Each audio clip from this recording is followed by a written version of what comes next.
Bien, muchas gracias, Armando. Felicito sinceramente al doctor Amado Enco Tirado, a quien conozco desde el 2016, cuando desempeñaba el cargo de coordinadora del Subsistema Anticorrupción de Lima, y él ejercía el cargo de procurador público especializado en delitos de corrupción de funcionarios. Y como ya lo han dicho anteriormente, Juan Jiménez Mayor y José Ugaz Sánchez Moreno, es uno de los procuradores que ha permanecido más tiempo en el cargo, ¿no? Y eso dice mucho de un profesional, ¿no? De que no está de paso, sino que está un poco más en el cargo, y demuestra, en el caso del doctor Amado Enco, que es una persona que ha sabido desempeñarse durante el tiempo que estuvo como coordinador y procurador público en la materia especializada de delitos de corrupción de funcionarios. Yo puedo afirmar, porque lo conozco desde 2016, que él fortaleció el trabajo de la citada Procuraduría en la gestión de los procesos, y también se preocupó mucho por la capacitación de los integrantes de la Procuraduría a través de diversos eventos a nivel nacional o local, en los cuales incluso en algunas oportunidades yo he participado y he visto cómo han venido de distintos lugares del país. Y bueno, eso tiene mucho que ver con la capacitación y estar mejor preparados para el ejercicio de la función. Recuerdo también que en mayo del 2017, cuando nos encontrábamos en la sede de la Coordinación del Sistema Especializado en Delitos de Corrupción de Funcionarios, llamamos al doctor Amado Enco para que nos brinde información acerca de los procesos y el estado en que se encontraban a nivel nacional,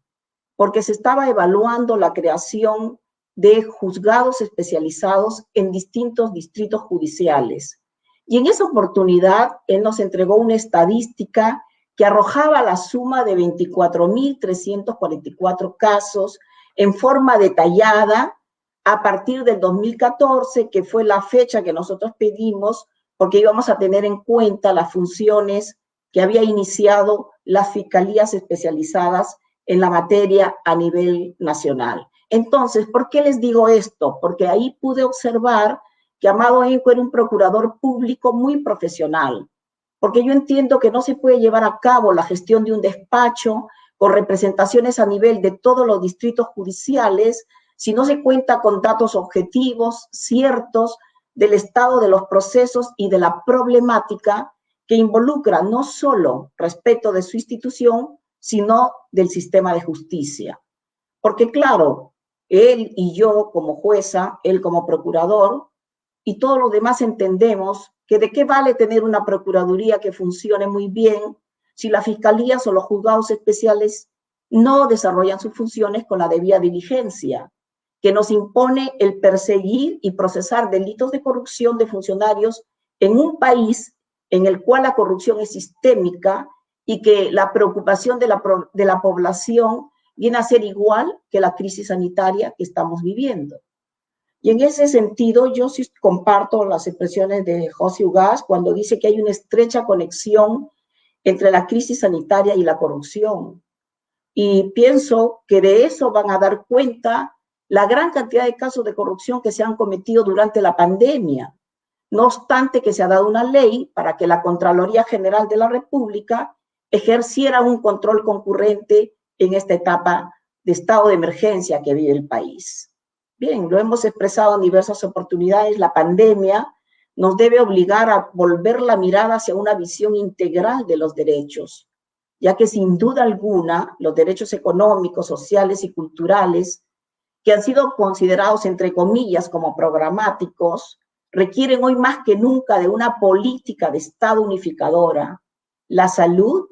gravemente afectada desde marzo del 2020 y ahora más, con motivo de la pandemia, está correlacionada con los derechos a la vida y a la integridad. Por eso es que me parece de que el libro que presenta el doctor Amado Enco en este contexto es un gran aporte para lo que viene pasando en el país. dejando de lado aspectos formales, como que el libro ha sido editado de manera sobria, no contiene errores ortográficos, bien redactado, Gaceta Jurídica se ha preocupado por presentar una obra bien, que es buena para nosotros los profesionales. Yo quería manifestarles en cuanto al libro, que me he tomado el tiempo para su lectura integral, y me parece, y sin riesgo de no incurrir en repeticiones respecto de lo que ya han dicho los tres panelistas anteriores, donde está incluido el destacado periodista Ricardo Uceda, creo que los delitos de corrupción de funcionarios, luego de lo que ocurrió en el año 2000, constituyen una materia que interesa a un gran sector de la colectividad. Y de ello dan cuenta diversos acuerdos plenarios de la Corte Suprema, casaciones, la gran cantidad de libros, diplomados, conferencias. Acaba Armando de anunciar una conferencia que van a iniciar, un diplomado que van a iniciar relacionado a delitos de corrupción de funcionarios y gestión pública. Bueno, todo esto da cuenta del gran desarrollo experimentado, precisamente por el gran número de casos y la dificultad de procesarlos, en atención a que varios de ellos son delitos clandestinos. Yo quisiera recordarles a toda la población que cuando el Ministerio Público y el Poder Judicial y también la Procuraduría intervenimos, ya estamos interviniendo en una etapa donde la prevención a cargo de otros órganos ha fallado. Y entonces entramos a una etapa represiva donde ya incluso por el tiempo transcurrido y por la clandestinidad en que se llevan a cabo estos delitos, los medios probatorios son difíciles de obtener. Entonces muchas veces se genera la impunidad que no se quisiera que ocurra en este tipo de delitos. Considero que el capítulo 3, donde el doctor Amado Henco habla sobre los delitos de corrupción más concurrentes en el Perú, efectuado de forma didáctica, es algo que nos permitirá a quienes no somos abogados, podría ser el público en general, estudiantes de derecho, entender estos delitos como colusión, peculado, negociación incompatible, los diversos tipos de cohecho, porque se ha hecho de manera didáctica y se complementa con casos que son producto de la labor que han ejercido los procuradores y también el doctor Amado Henco en calidad de procurador especializado de esta materia. Ahora, también es un tema actual y relevante que de manera paralela a la corrupción administrativa, a lo que se dijo hace unos minutos respecto de una corrupción al menudeo, se ha venido gestando organizaciones criminales en los gobiernos regionales y locales. Hay un buen número de condenados y procesados por delitos de corrupción,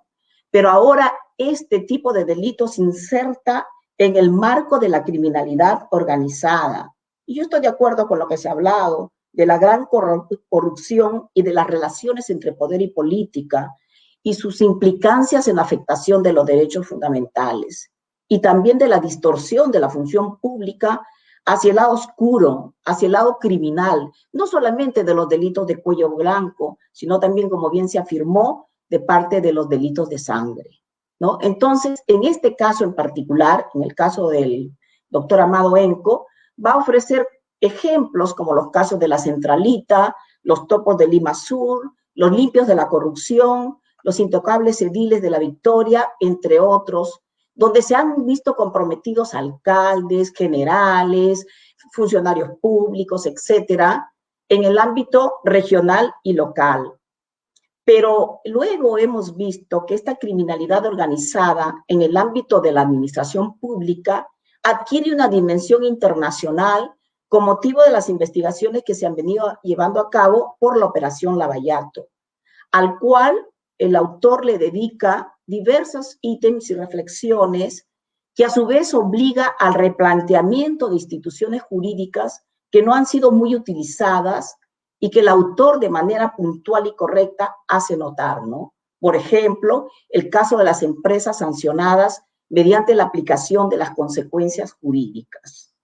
Entonces, miren, como él sostiene, Los casos más importantes de responsabilidad penal por delitos de empresa en el Perú están asociados a la corrupción. Y pese a que se emitió el acuerdo plenario 7-2009, viene del año 2009, han pasado 11 años, sobre personas jurídicas y consecuencias accesorias, no se ha obtenido un número significativo, pero estamos seguros que esto debe cambiar con la capacitación permanente y con mayor apoyo tanto a la Procuraduría como a las fiscalías especializadas. Bueno, si es que hay una política de Estado que permita que eso ocurra. El doctor Amado Enco, en su enfoque integral sobre los delitos de corrupción en el Perú, tiene en cuenta también, y esto es un dato muy interesante, que se ha legislado en relación a lo que se ha denominado la responsabilidad administrativa de las personas jurídicas. Y él reflexiona acerca de una temática actual, producto de las nuevas formas de delincuencia que se cometen a través de las empresas y de la criminalidad organizada, entre la que sin duda se encuentran los delitos de cuello blanco. Las exigencias de un mundo globalizado por ser el Perú, Estado parte de las dos grandes convenciones contra la corrupción, la de la OEA y la de Naciones Unidas, la Convención contra la Delincuencia Organizada Transnacional y la Convención para combatir el cohecho de servidores públicos extranjeros en transacciones comerciales internacionales, ha determinado que nuestro legislador regule respecto al cohecho activo transnacional, pero luego va a cambiar la norma, ¿no?, para introducir la responsabilidad, entre comillas, administrativa, porque en el fondo es penal, de las personas jurídicas, y va a ampliar el catálogo de delitos, porque mientras era cohecho activo transnacional, era una norma que no servía para nada. Pero ahora, al haber integrado esa norma con la colusión simple y la colusión agravada, que resultan ser, de acuerdo a la estadística que reporta la Procuraduría Especializada, el delito, uno de los delitos con mayor incidencia en el país, y al que agregamos además el tráfico de influencias, lavado de activos y financiamiento del terrorismo, creemos que la incorporación de esta ley al ordenamiento jurídico va a plantear retos muy interesantes, pero que debe ser optimizada por los fiscales y procuradores, porque estamos enfrentando casos de corrupción a partir también y dentro del estado de emergencia por la grave crisis del coronavirus, del COVID-19. Y entonces es necesario indagar si esas empresas proveedoras se encuentran involucradas en los hechos de corrupción que se han venido denunciando. Y por eso insisto que la capacitación especializada de estos órganos que integran el sistema de justicia necesariamente tiene que darse y tiene que dotarse de un mayor presupuesto para ello. Finalmente, yo quisiera ver el tema de la reparación civil a favor del Estado como una consecuencia de los delitos de corrupción de funcionarios. Este es un tema que siempre ha preocupado al autor del libro. Por eso, cuando nosotros organizamos el segundo pleno jurisdiccional de jueces especializados en delitos de corrupción, que fue en diciembre de 2018, él solicitó participar con el tema prescripción y caducidad de la reparación civil en ejecución de sentencias. Y ahí mantuvo, ¿no?, una posición que me pareció correcta y que luego fue adoptada en el 2019 cuando se realizó el 11º pleno jurisdiccional de las salas penales permanentes, transitoria y especial de la Corte Suprema, de lo que se da cuenta de modo detallado en el capítulo 5. Y es que en efecto, el tema de la reparación civil es un tema fundamental dentro de lo que significa procesar, ¿no?, los casos de corrupción de funcionarios. Y bueno, nosotros creemos que estamos ante un libro que merece ser leído, que se reflexione a partir de los temas que ahí se plantean, de la importancia de entender que los delitos de corrupción no deben quedar impunes, pues no basta con la imposición de la pena, sino que se requiere que el servidor o funcionario público corrupto y el extraneus, al que es el tercero, devuelvan ese dinero que indebidamente tomaron. Es más, los modernos planteamientos acerca de la reparación civil ya no solo se limita a que el Estado sea resarcido como sujeto pasivo de los delitos de corrupción,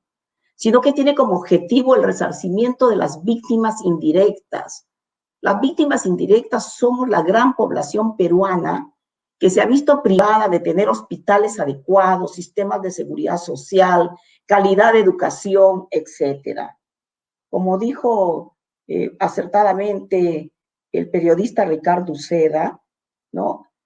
Ha habido muy poca fiscalización. Ese control preventivo ha fallado. Se han hecho obras innecesarias. Yo siempre lo digo, hicimos una gran villa para llevar a cabo unos Juegos Panamericanos y por temas del destino, ahora esa gran villa sirve para que vayan muchos peruanos afectados por el COVID. Creo que hay mucho que hacer y es cierto, la Procuraduría se ha empoderado y me parece correcto que exista dentro del sistema de justicia tanto una fiscalía fuerte, porque antes no lo era, yo creo que ahora está asumiendo su rol, y que exista una procuraduría también fuerte, porque al lado de esa procuraduría y también de esa fiscalía existe un gran número de procesados por delitos de corrupción que cuentan con el apoyo, que cuentan con el patrocinio de estudios muy competitivos. Claro, entonces, si necesitamos un proceso en igualdad de condiciones, tenemos que tener a todos los actores del proceso penal en igualdad de condiciones. Y a los jueces también, por supuesto, porque es necesario también la capacitación, la integridad, la entereza de estos actores del sistema de justicia. Nuevamente reitero mis felicitaciones, doctor Amado Enco, un buen libro que se recomienda su lectura a todos. Muchas gracias.